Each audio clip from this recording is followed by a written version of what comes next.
సుమన్ టీవీలో మీ personal and business promotions కోసం కింది నెంబర్కి కాంటాక్ట్ చేయండి. ఈరోజు 10 కోట్లు పెట్టి ఇక్కడ పార్క్ నిర్మాణం చేపట్టడం జరిగిందండి. ఇది 2014-19 మధ్యన దీనికి సుమారు అప్పుడు 2 కోట్లు పెట్టి దీనికి శంకుస్థాపన చేసి మేము మా ప్రభుత్వం అప్పుడు దిగిపోవడం జరిగింది. ఆ తర్వాత మళ్ళీ గత 5 సంవత్సరాలకు ఎటువంటి అభివృద్ధి లేదు.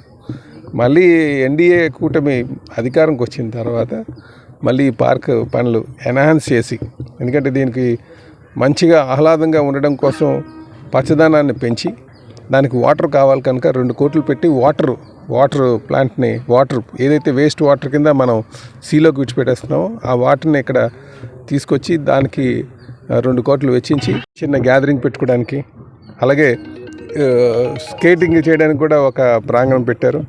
రేపు బాక్స్ టైప్ క్రికెట్ ప్రాక్టీస్ కూడా చేయడం, అంటే క్రీడలు ప్రోత్సహిస్తూ వాకింగ్ ట్రాక్ ఉంటూ పిల్లలకి ఆట వస్తువులు కూడా పెట్టడం జరిగింది. ఇది మల్టీపర్పస్ పార్క్ లాగా అన్నిటికీ వినియోగించుకునే విధంగా ఇది సుమారు 10 కోట్లు పెట్టి జీవీఎంసీ వారు మా సోదరుడు ఒక ప్రయత్నంతో, స్థానిక కార్పొరేటర్ గంధం సింగ్ గారి ప్రయత్నంతో ఇక్కడికి వచ్చింది. దీంట్లో అందుకే ఇక్కడ ఈ సందర్భం కూడా నేను ఇక్కడ ఉన్నటువంటి కాలనీ వాసులందరికీ కూడా తెలియజేస్తున్నాను, దీన్ని ఎలా మెయింటైన్ చేయాలి అనేది మీరు ఒక అసోసియేషన్ కింద ఫామ్ అయ్యి దీన్ని మీ ఆధీనంలోకి తెచ్చుకొని పూర్తి స్థాయి మెయింటెనెన్స్ చేసేటట్టుగా, మంచిగా మెయింటైన్ చేసేటట్టుగా ప్రజల యొక్క భాగస్వామ్యంతో మనం ముందే వెళ్ళాల్సినటువంటి అవసరం ఉందని చెప్పి ఈ సందర్భంగా తెలియజేస్తున్నాను. ఇందులో పాల్గొన్నటువంటి జనసేన, బీజేపీ, మా తెలుగుదేశం పార్టీ నాయకులందరూ కూడా, మా వార్డ్ ప్రెసిడెంట్, సెక్రటరీ అందరికీ కూడా నేను పేరున ధన్యవాదాలు తెలియజేస్తూ, ముఖ్యంగా జీవీఎంసీ జోనల్ కమిషనర్ గారికి, డిపార్ట్మెంట్కి కూడా, ఏఈ గారికి, డి గారికి అందరికీ కూడా, నేను ప్రత్యేకంగా ధన్యవాదాలు తెలియజేస్తున్నాను. సుమారుగా 2 కోట్ల రూపాయలు వెచ్చించి కేబీఆర్ నుంచి హౌసింగ్ బోర్డ్ పార్క్ ఏదైతే ఉందో అల్లూరు సీతారామరాజు పార్క్ పెట్టాలని చెప్పేసి అధికారులు నిర్ణయం జరిగింది.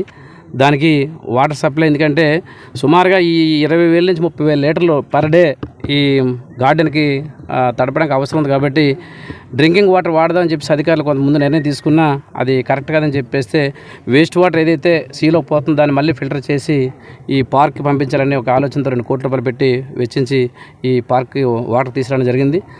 సుమారుగా ఒక 10 కోట్ల రూపాయలు ఈ పార్క్ ఖర్చు అవుతుంది.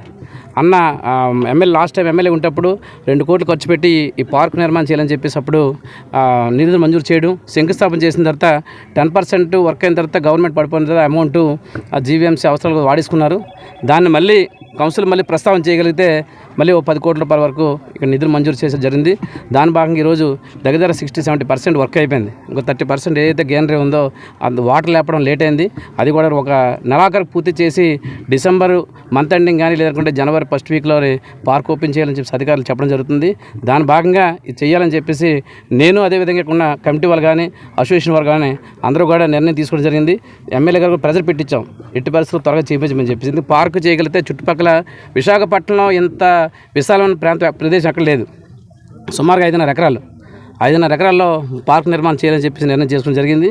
దాన్ని సుందరవనం తయారు చేస్తే చుట్టుపక్కల ఉన్న ఏదైతే రెసిడెన్స్ ఉన్నారో వాళ్ళ తాలూకా విధి విధానాలు మారుతాయి.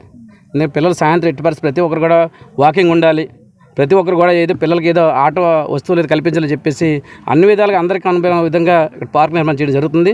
రాబోయే రోజుల్లో మన పల్లా శ్రీనివాస్ గారిని తీసుకొచ్చి మళ్ళీ దీనికి ఓపెనింగ్ కూడా చేయడం జరుగుతుంది. కాబట్టి ముందుగా ఇక్కడికి వచ్చిన ప్రతి ఒక్కరి కార్యకర్తలకి, ఇటు టీడీపీ కానీ, జనసేన కానీ, బీజేపీ కానీ ఆ నాయకులందరూ కూడా ప్రత్యేకంగా ధన్యవాదాలు. అదే అధికారులు కూడా, రిపోర్ట్లు కూడా ధన్యవాదాలు తెలియజేస్తున్నాను.